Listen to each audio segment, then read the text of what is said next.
¿Qué me siento? Sí. Patagónica. ¿Patagónica? Sí. En realidad teníamos ganas de venir a la Patagonia o a algún lugar que no fuera la capital. Cuando yo trabajaba en la universidad, hasta que vino Onganía. Y bueno, mi marido también trabajaba en la universidad y además era consejero superior, qué sé yo.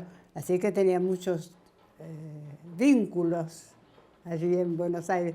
Pero cuando vino Onganía nos quisimos ir. Y como surgió el tema del Chocón, Cristian Labrun era ingeniero y concursó y lo tomaron. Así que vinimos en el 59, no, estoy diciendo mal, Sí, sí. 69 llegamos. Y uno de los planes era venir a la Patagonia, porque no era que la capital nos gustara, habíamos nacido allí, ¿no? Y bueno, con Onganía no se habla de la dictadura de Onganía, pero no es que fue de la crueldad de la otra, ¿no? Pero tuvo muchísima influencia, porque había muchísimos jóvenes y no tan jóvenes que habían trabajado, digamos, por el cambio social y que habían trabajado muchísimo. Y, digamos, en todos los ámbitos.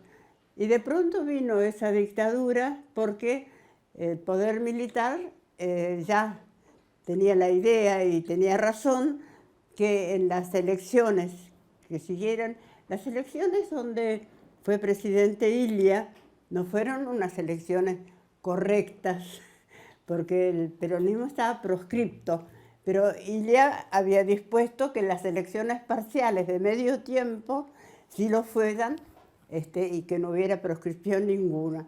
El poder militar se dio cuenta que, porque digamos, la presidencia duraba 6 años, pero algunas gobernaciones 4. Entonces, y además era el cambio legislativo. Y se dio cuenta que iban a venir los peronistas y bueno, hizo el golpe de Onganía. Y eso cayó a las jóvenes que trabajaban por el cambio social como la evidencia de que no se podía hacer nada si no fuera, digamos, de alguna manera una revolución.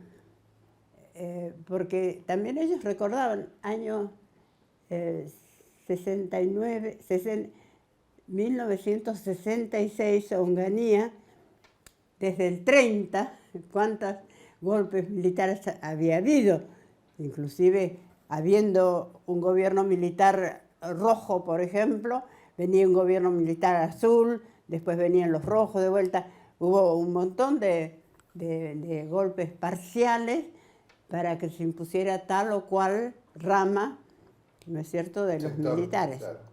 Así que, bueno, allí surgieron las guerrillas. No había, digamos, la convicción, por empezar, que se podía hacer algo en una revolución, estaba Cuba, pero por sobre todo llegó la convicción que no se podía hacer nada acá, porque todo lo que se intentaba moría después con los golpes militares. Así que fue muy importante lo de Onganía, y sin ser de la crueldad del terrorismo de Estado, sí trajo muchos cambios políticos y también sociales y en las costumbres. Digamos, el grupo de Onganía quiso moderar de alguna manera una sociedad que después, digamos, votara al poder militar y demás. Así que fue bastante importante esa revolución. Nosotros nos fuimos a la Patagonia, bueno, en particular al Chocón, realmente muy contentos, y teníamos razón de irnos porque no había muchos lugares en la Argentina donde se pudiera trabajar, y acá estaba, por supuesto, de Nevares, así que enseguida hubo, digamos, una idea de que acá se podía hacer algo, Y también en el Chocón había un cura obrero que era Pascual Rodríguez, trabajando de conjunto con el grupo, digamos, con los obreros de las grandes presas, cuyo secretario general era comunista. Y sin embargo se trabajaba de esa manera, ALAC. Así que había, digamos, para nosotros fue muy promisorio la llegada acá.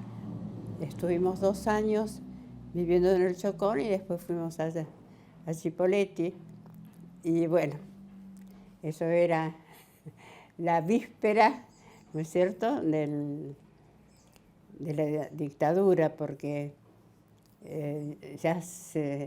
recuerdo que me parece que en el verano del 76, Ilia hizo una recorrida por todas las provincias, digamos, alertando que iba a haber un golpe militar. Y yo fui a escucharlo cuando él vino a Neuquén y él daba la interpretación de él, que no sé si es exacta o no, pero la interpretación de él sobre el golpe de Onganía era que la fuerza económica principal que había empujado eso eran los laboratorios y, por supuesto, las petroleras. Ilia era presidente todavía en el 66, ¿está hablando usted? Claro, no. Cuando él empezó a dar esta vuelta para advertir que venía una dictadura militar, estábamos con Onganía, eso era 75. No, estaba Perón. No, antes, perdón. Él lo que advertía era que iba a haber un golpe militar cuando vinieran los peronistas, Ilia. Y hizo toda una recorrida, ¿no? Y de hecho... Eso debe haber sido en el 72, 73. Puede ser, 73. ¿Se acuerda cuando... No, 73. Lanuse, Que sí. Lanuse era el que estaba en ese momento de Cuando Lanuse quiso hacer, ¿cómo se llamaba ese partido de Lanuse? Bueno, no importa. Pero que él convoca elecciones y le decía que le daba un plazo a Perón para que sí, volviera al país. Sí. Y que no le iba a dar el cuero, entonces aparece Cámpora. Sí. Bueno, cuando se armó todo eso, ahí es cuando Ilia... No es que no supiéramos que iba a ser muy difícil que se respetara la decisión del pueblo. La decisión del pueblo iba a ser un gobierno peronista. Y bueno, sabíamos que iba a ser muy difícil y no fue posible. Bueno, ahora Neuquén era diferente, todas las cosas son diferentes, pero digamos, la conciencia política de Neuquén en realidad hubo algunos episodios en alguna mina, en el interior de la provincia, en que uno podía ver, digamos, el nacimiento de una ideología progresista, si no era un lugar feudal, ¿no? Con, digamos, mucha represión, no militar, pero mucha represión económica y social y policial con los originarios. Y bueno, y no era un lugar donde uno pudiera pensar que iba a haber, digamos, un impulso político. Y ese impulso creo que lo debemos a Monseñor, que en cada uno de los conflictos obreros que se había armado, la fábrica de pilas, en fin, unos cuantos, intervenía y llamaba, digamos, a participar en los conflictos obreros.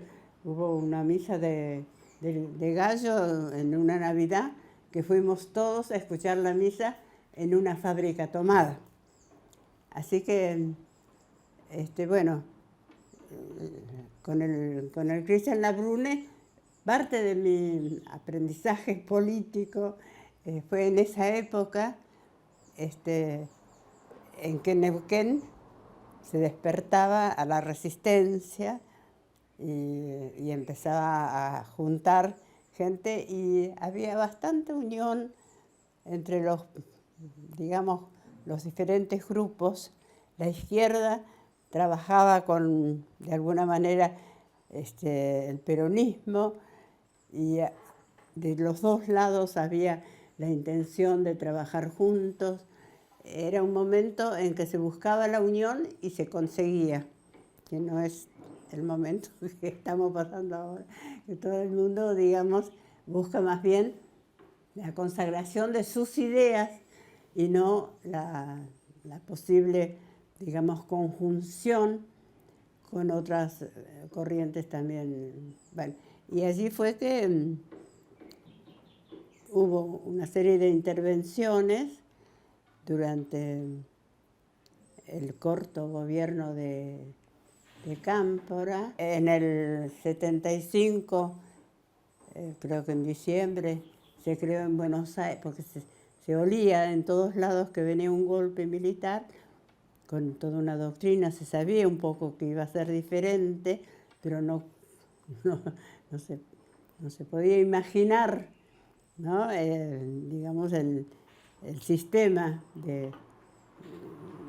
masacre que hubo, pero de todas maneras se sabía que estábamos caminando por una cuerda floja, y en diciembre del 75 se formó en Buenos Aires la Asamblea Nacional por los Derechos Humanos, Asamblea Permanente se llama, y allí Monseñor fue invitado a formar parte del Consejo de Dirección, de manera que cuando fue el golpe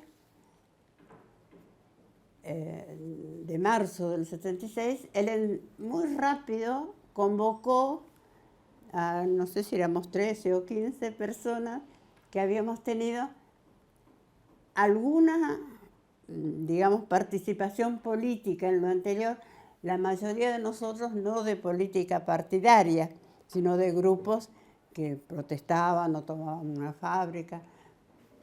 Había alguna gente que participaba o del Partido Radical y había alguna gente que era, digamos, orgánica del Partido Comunista. Y Monseñor llamó a todos y a otros que no teníamos militancia partidaria. Y en la segunda reunión, creo, llegó uno de los miembros que había sido invitado, de Roca, radical, orgánico del partido, a hablar con Monseñor antes de la reunión. Y le dijo: tenga mucho cuidado, Monseñor, porque entre este grupo hay dos comunistas. Entonces, Monseñor le explicó que, bueno, no le tenía miedo, qué sé yo. Y entonces, cuando abrimos la reunión, después era la reunión, dice: bueno, quiero comentarles que vino fulanito estaba allí a decirme esto, pero que en la asamblea no vamos a hacer ninguna diferencia.